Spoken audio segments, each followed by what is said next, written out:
اللہ تعالیٰ اس کو ڈھیل دیتا ہے، وہ سمجھتا ہے کہ میں آزاد ہوں۔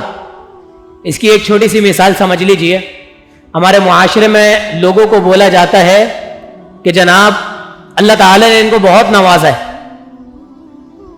ان کا ہاتھ پکڑ لیا، تو میرے اور آپ کے ذہن میں کیا آتا ہے؟ یہی آتا ہے کہ یہ پہلے غریب تھا شخص اور اب مالدار ہو گیا۔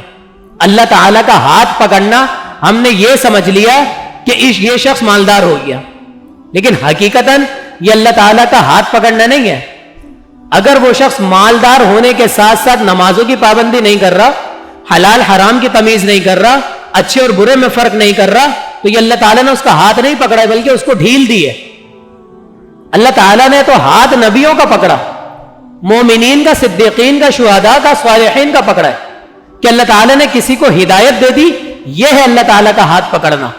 یہ اللہ تعالیٰ کا ہاتھ پکڑنا نہیں ہے کہ اللہ تعالیٰ نے کسی کو دنیا کے اعتبار سے مال دے دیا۔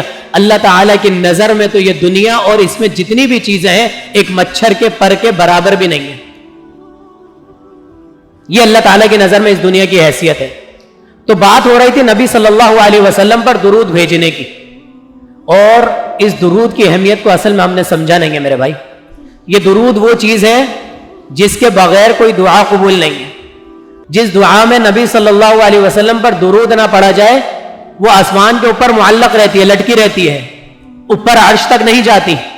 درود پڑھنا لازمی ہے، اللہ تعالیٰ کی حمد و ثنا کرنا لازمی ہے، اور پھر اللہ تعالیٰ سے جتنا مانگنا چاہیں، جو مانگنا چاہیں مانگے۔ اور پھر صحابی آئے نبی صلی اللہ علیہ وسلم کے پاس اور پوچھتے ہیں کہ میں دعا مانگتا ہوں اللہ تعالیٰ سے، میں آپ پر درود بھیجتا ہوں، تو مجھے تعداد بتائیے کہ میں کتنا پڑھوں؟ کیا میں اپنی دعا کا آدھا حصہ پڑھ لوں؟